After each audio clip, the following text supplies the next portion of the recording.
Top of the morning, Dan Proft here, and the murder of Sheridan Gorman, that Loyola freshman, has become a national story now. Another national story out of Chicago, which means it's awful news. Chicago is the bad example, and of course, in this case, it is. You had a beautiful young woman that was murdered by a person in this country illegally, who turned out to be a twofer, both a public safety threat as well as a public health threat.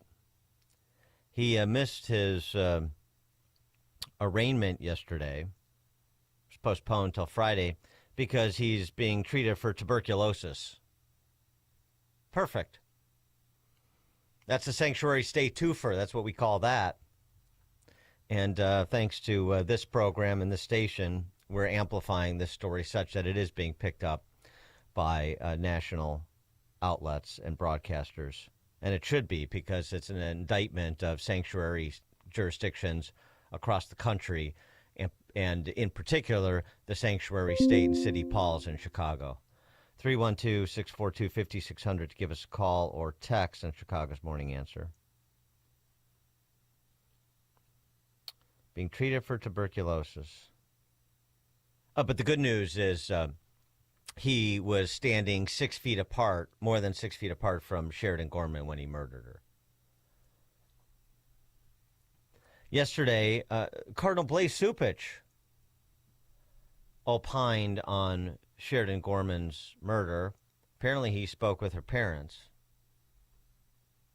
Tom and Jessica, the parents of Sheridan, are taking this very hard. As Tom said to me on the phone, every parent says that their kid is the best in the world, when mine was. And so what did you say to them, Cardinal, about your support for sanctuary jurisdictions? The very policies that the family is pointing to, not explicitly, but unmistakably. Gorman's family said in a statement, "We are gravely disappointed by the policies and failures that allowed this individual to remain in a position to commit this crime." The policies and failures. The policies are sanctuary, city, county, state, as well as the Pritzker Purge law, the turnstile justice, the lack of cooperation with federal authorities. All of those policies which can do nothing but fail to provide for the public safety, and they do. A reminder of how this went down. Prosecutors say the 18-year-old Gorman was with friends on the pier near Tobey Prinz Beach when they came upon Medina dressed in all black with a black mask. He allegedly opened fire as the group ran, fatally shooting Gorman in the back. This arrest report says witnesses saw Medina walking with a very distinct and slow gait, which helped police track him with surveillance video to his Rogers Park apartment building. And here's a kicker. This is something we spoke about with former Riverside Police Chief Tom Weitzel yesterday.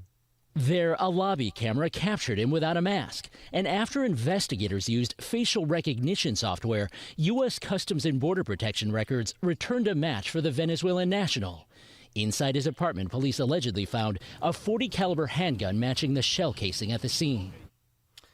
Facial recognition software that was used to quickly identify and apprehend the suspect.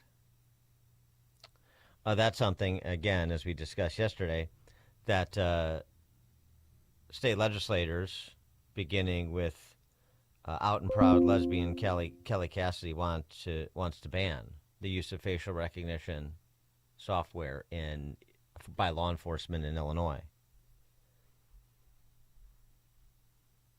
The Illinois Biometric Surveillance Act, being pushed by Kelly Cassidy, resplendent in her black and blue hair, because she's a serious person.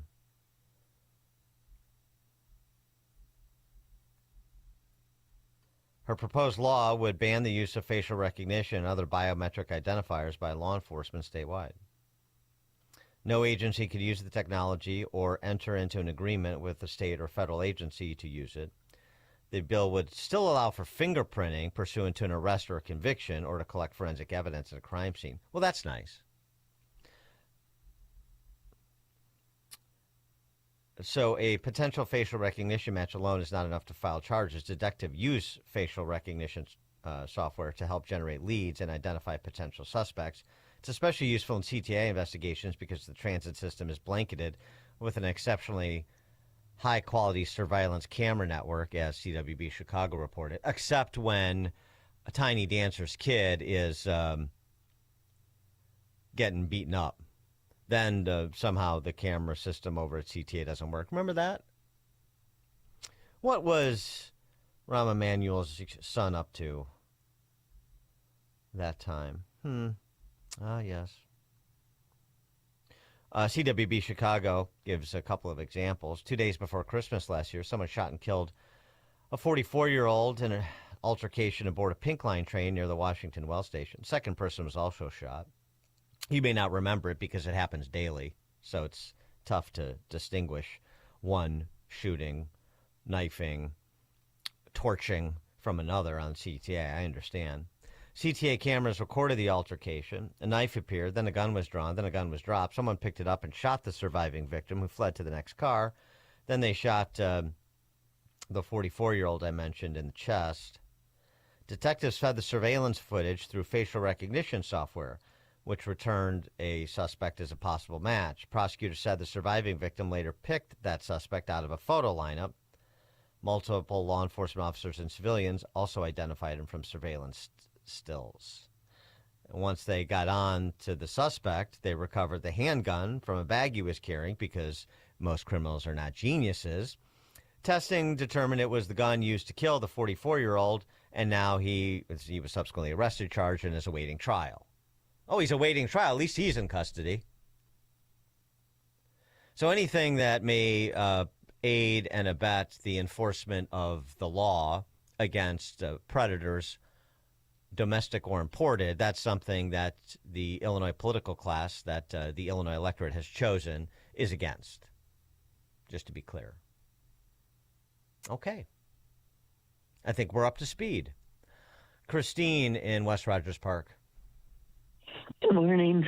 Sorry, I just woke up. I know more about Loyola than I care to. And about 20 years ago, they switched their zip code from 60626 to 60660. Thousands of dollars of stationery letterhead had to be thrown out because parents shop, and they shop by crime zip codes.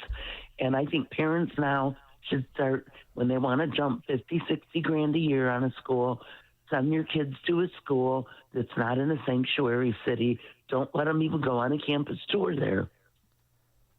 Thanks for the call, Christine. That's where I got my law degree, Loyola. Undergraduate degree from Northwestern. Boy, regrets, I've got a few to borrow from the chairman of the board.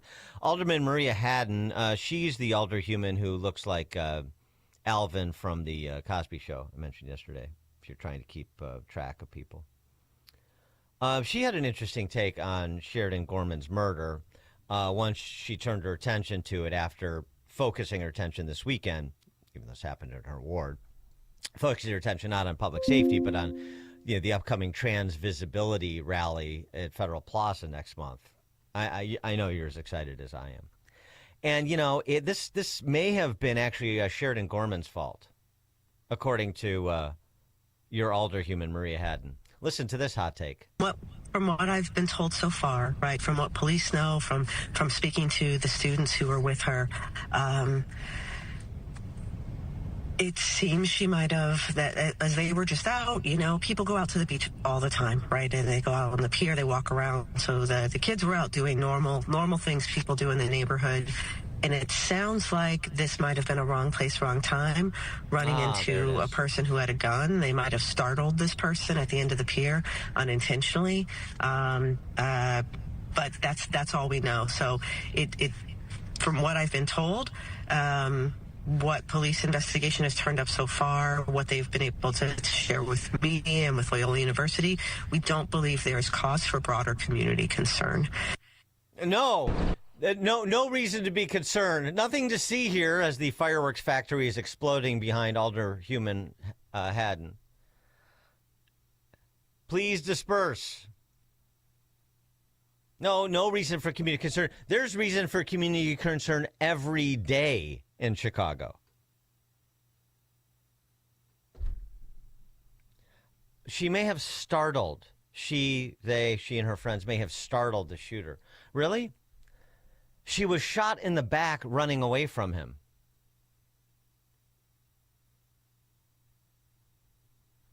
Wrong place, wrong time. Yeah, exactly. A college student with her friends, enjoying the beach, trying to see the northern lights. She's in the wrong place at the wrong time. The person here illegally who has an arrest warrant and a gun and opened fire on unarmed students fleeing him, he's in the right place. He's in the right place if you want to get away with that kind of predation.